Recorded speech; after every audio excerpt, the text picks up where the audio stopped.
I can see everyone, but I can't hear a thing. And you have no sound, no up and down sound or side. I do. I have it as loud as it'll go, dear.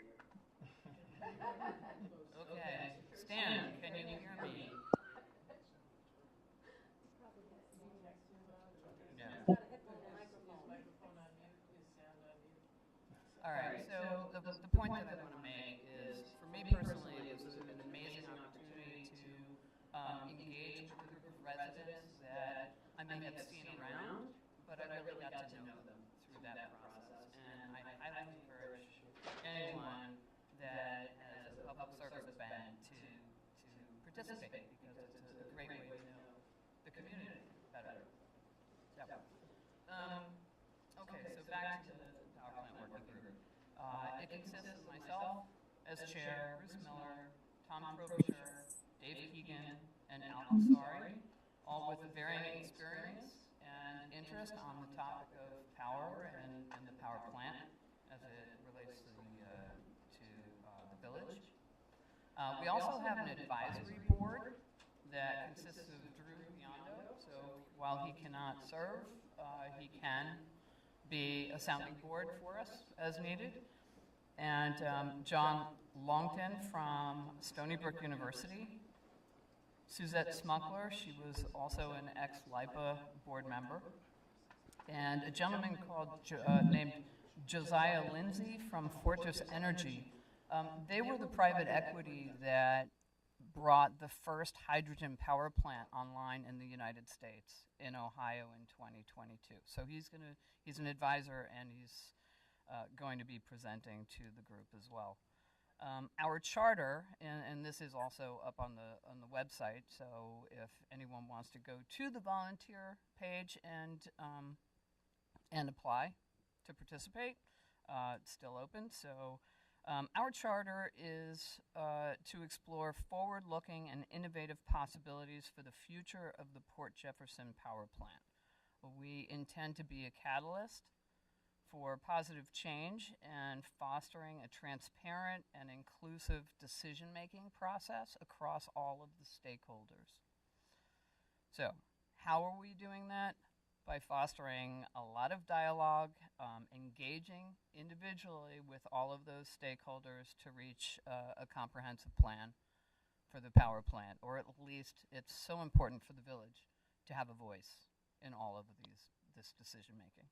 So that includes residents, local businesses, universities, environmental organizations, government bodies. And we'll seek precedent from other communities that have gone through this. We will, help in getting feasibility studies done, evaluating private and government partnerships, and explore funding opportunities. And by researching, analyzing, and collaborating, we can identify viable alternatives and strategies that align with the community's needs and values, and considers energy reliability, affordability, job creation, conservation, right, and the path to green energy. So we hit the ground running in January. So this is a fairly new committee. We did have a little bit of turnover given people's schedules, et cetera, but we've got a good group going now. And we're currently at the phase where we're doing research on each of the stakeholders. We're building relationship maps. Why is that important? We're engaging not just with the government liaisons in those organizations, but working our way through to the decision makers so that we have a way to validate what their plans are, right? And if you think about, it's a fairly significant stakeholder group. We've got New York State, NYSERDA, NatGrid, LIPA, right? The village. There's also federal money. The Department of Energy, the EPA is touching this as part of a Clean Ports program, and we all know we live along the only one of two deep water ports on Long Island. And there are also private entities who are interested in getting involved and helping fund forward-looking, innovative projects. So I just wanted, though, to update you guys, like, why is this important and how is this different from the group that was trying to take a run at this? I think it was like 7 years ago, right? Bruce Miller was part of that. We have a number of folks that are still in the conversation, that are still around, but why is it different now? So the utilities industry has been massively disrupted and has changed significantly over the past 5 years. Our power generation ecosystem is simultaneously dealing with 5 incredibly disruptive elements, any one of which would be hard to deal with on its own. And so they are dealing with an aging infrastructure, right? They're moving towards microgrids for power management and critical resource resiliency. What that means is they're trying to turn the entire grid into a lot of microgrids so that if one goes out, the entire thing doesn't come offline.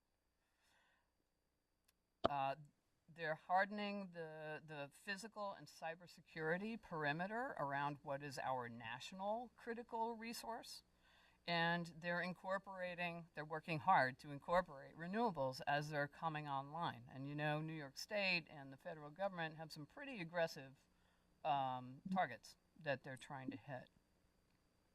So that means incorporating renewables as they come online, but also the impact of hydrogen pilots, and modifying the transmission and distribution backbone to adapt to the demands that are coming at us from EVs and transitions to residential solar and heat pumps and all of that. So if you think about what this really means, we've got an airplane, it's in flight, it's full of people, and we're not swapping out a part.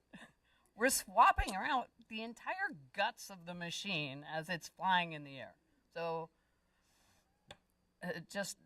that's for me the best analogy I can give.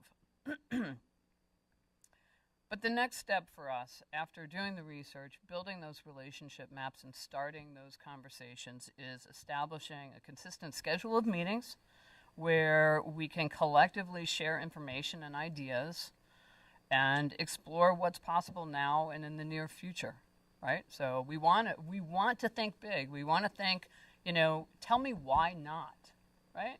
Tell me what the obstacles are, and let's see if we can get them out of the way, because there's a ton of money out there right now.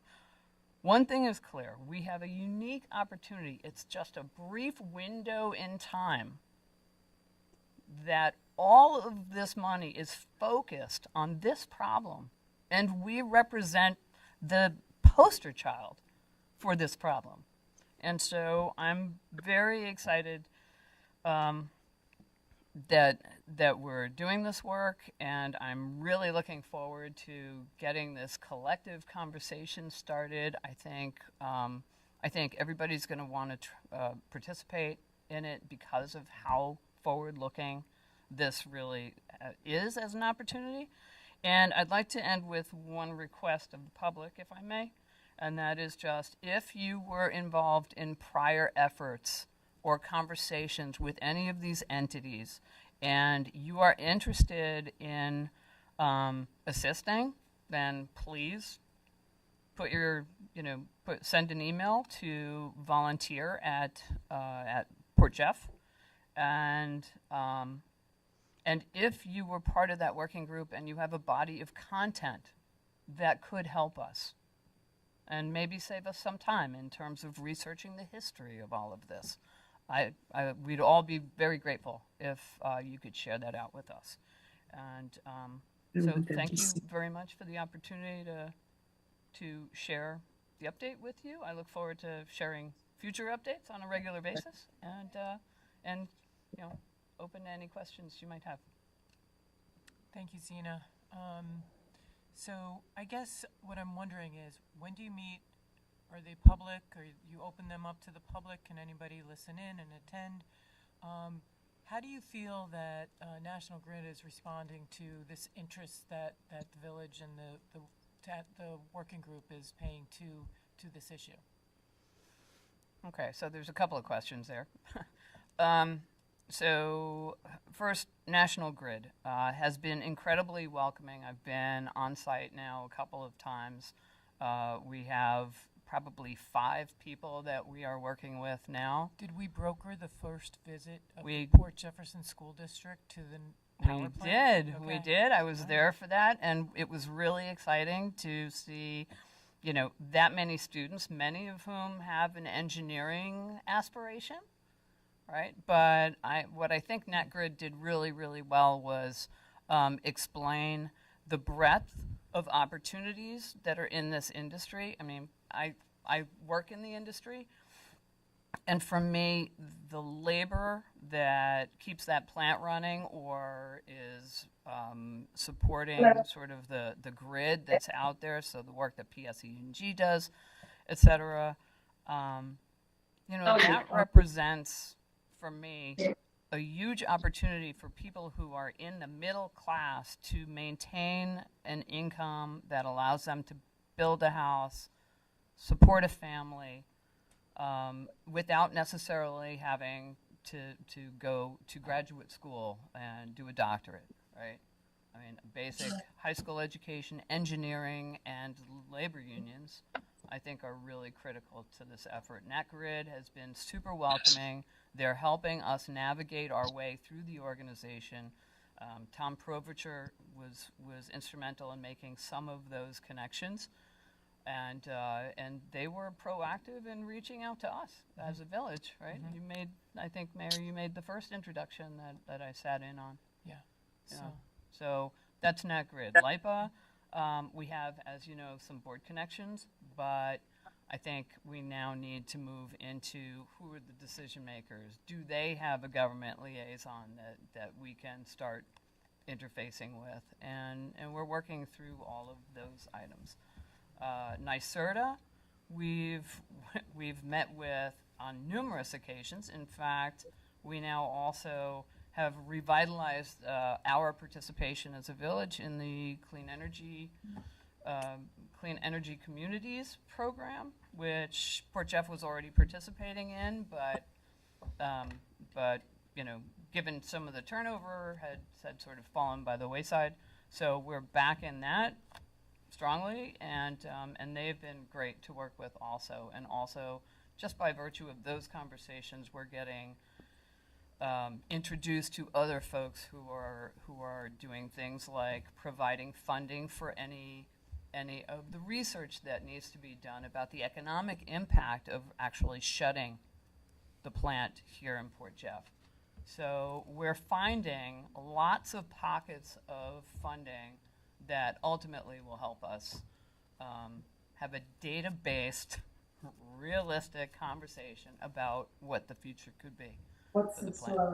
memorial? Thank you. When's the group meeting? That was the other question. Yeah. Yes. So we meet twice a month right now. They are virtual meetings. We do them over Zoom. We leverage an AI to take all the notes, et cetera. So we don't post the working session, but I do a status that I send out to the mayor on a regular basis in terms of what we do. So there is an open invitation to participate in the working group, but I just want to make you aware that it's not a, hey, I just want to come and hear. It's, I'm going to put you to work. You're going to be making phone calls. You're going to be doing research. So just know that also. So there is a government person at LIPA, and I'll send you the information. I'm glad to hear that the Clean Energy Communities is continuing on. I know I had submitted a resolution early summer that helped get us closer to getting one of their grants. What is the status now of, has the village been awarded any of the grantings? So the way the program works, it's a point-based system. So one of the actions that was taken originally got us to a certain level of points. There is a list now of additional actions. You get points awarded, and when you reach a certain level of points, you get a grant, right? This is really good grant money because there's no matching, right? It's an award, but you do have to make the upfront investments in certain things. Now, some of them are actually not very costly, or in fact, they may be things that we're already doing, like the fixed asset inventory. If we provide that to them, that gets us like 1,500 points. It's material. So there are things like that. And then doing a building assessment of the buildings that we have in the village. That, obviously, there's a cost for, right? We have to hire somebody to do it. But that's another stage of points. So there's a list. I don't want to speak for the mayor, but so I met with Stephen and we and clerk, and we had a conversation about what next steps are to ensure that there are people that this is assigned to in the village that can take this forward. So. Okay. Thank you. Thank you. Thank you, Zena.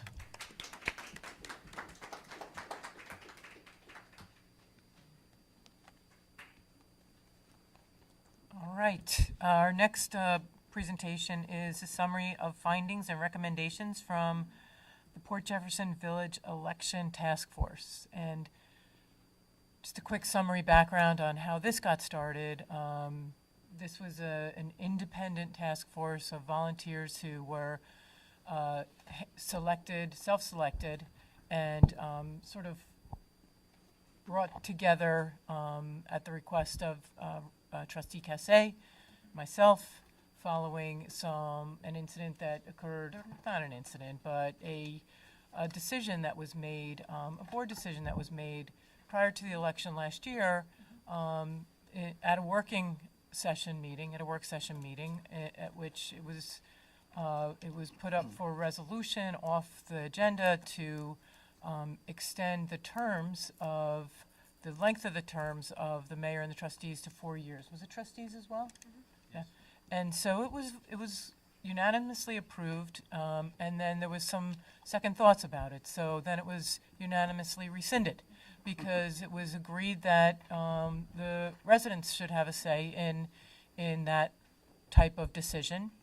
And then Trustee Cassé sort of spearheaded the task force, or the task force, to for an independent group to review everything about the elections and make some recommendations, similar to what happened in the village of Southampton earlier that year, and to kind of use that as a model. But also, this had not been done.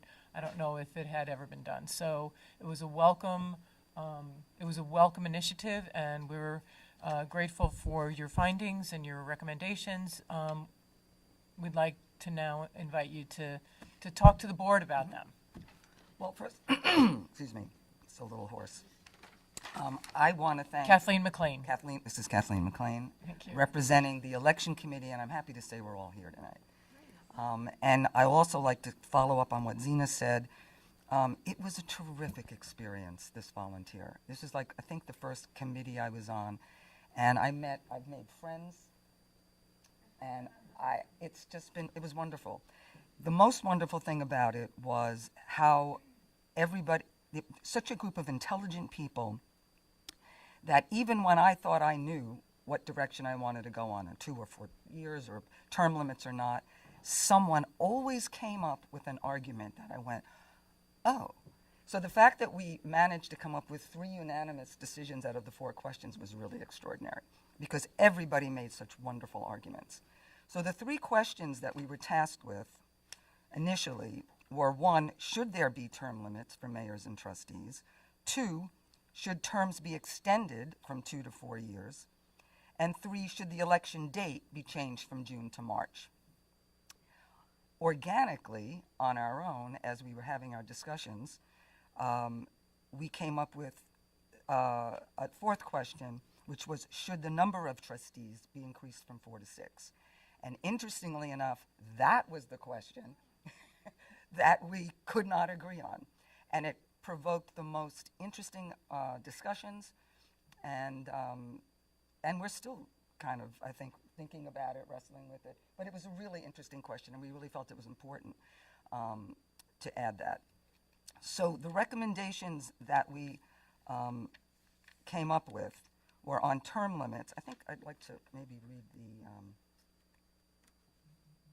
the recommendation in full, if that's all right, just the recommendation part. So on term limits, we came up with no term limits for trustees. And the consensus was not to impose them. The possible negative unintended consequences of term limiting village trustees, we felt, far outweighed any perceived benefits. And it should be noted that much of the empirical evidence regarding term limited officials has mostly focused on state legislators. But we felt that the village, that it was more important to, for the village to have that. If they wanted to keep voting someone in, they could.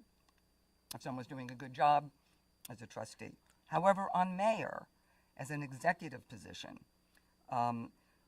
we wrote, since the power of the mayor's office can be more impactful than that of a trustee, we recommend limiting Port Jefferson's mayor to a total of 8 years. Whether that be 4 two-year terms, which we recommend, or 2 four-year terms, and that can be consecutive or interrupted. Now, a term limit placed upon a mayor's public service can potentially maintain a healthy balance between change and the status quo. Allocating a mayor a maximum of 8 years may be deemed to be fair and reasonable, because a mayor, after serving 8 years, may then choose to run as a trustee, thereby retaining their influence on matters in the village, and also eliminating any negative consequences of being term limited, because the voters still can vote for that person.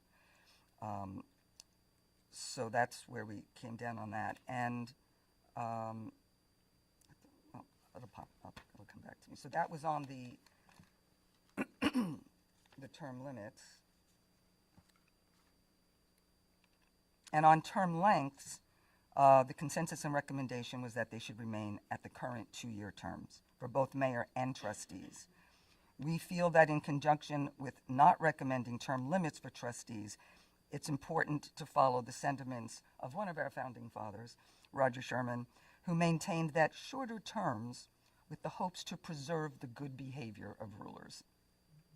The task force also urges that any future Board of Trustees defer any question of term lengths to village residents in the form of a referendum. And of course, we made a note in our introduction that any of these changes, of course, would have to be a subject to a public referendum, which is how we got here in the first place. The third question was whether we should move the current June election date to another time in March. And apparently it is legal. Villages get to decide that on their own. And most of the village, we did do a lot of research, and it seemed most of the villages did use June, but several of them had March, and one small village, Daring Harbor, I think it was, they had it in May. They're a seaside town. They have more residents in at the end of May, so they did it right before Memorial Day. So the unanimous consensus was to hold the elections and keep them in June. In addition to the positives that we mentioned, which were the good weather, longer days, people able to attend meet and greets, having them outside. The Port Jefferson has a tradition of swearing in the mayor and trustees amid the 4th of July celebration. And the inaugural ceremony occurs outdoors on the steps of Village Hall, and there's the fire department. There's the parade and the fire department party. So this was the first year I attended it, and it was a lot of fun. Now the last, the question of 4 to 6 trustees, there was wide agreement that, oh, I see, that was my, there were so many pros and cons, we didn't have one unanimous recommendation. The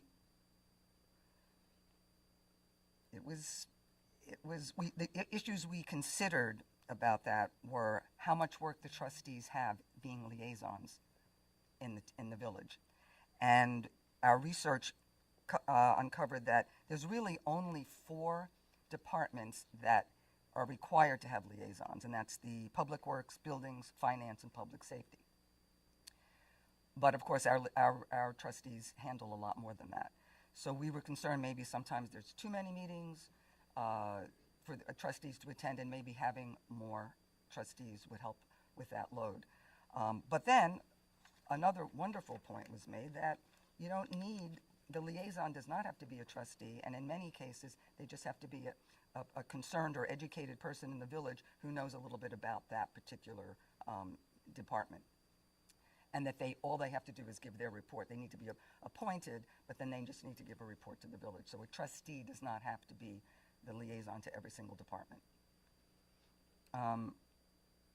So this was a question, that generated the liveliest conversations and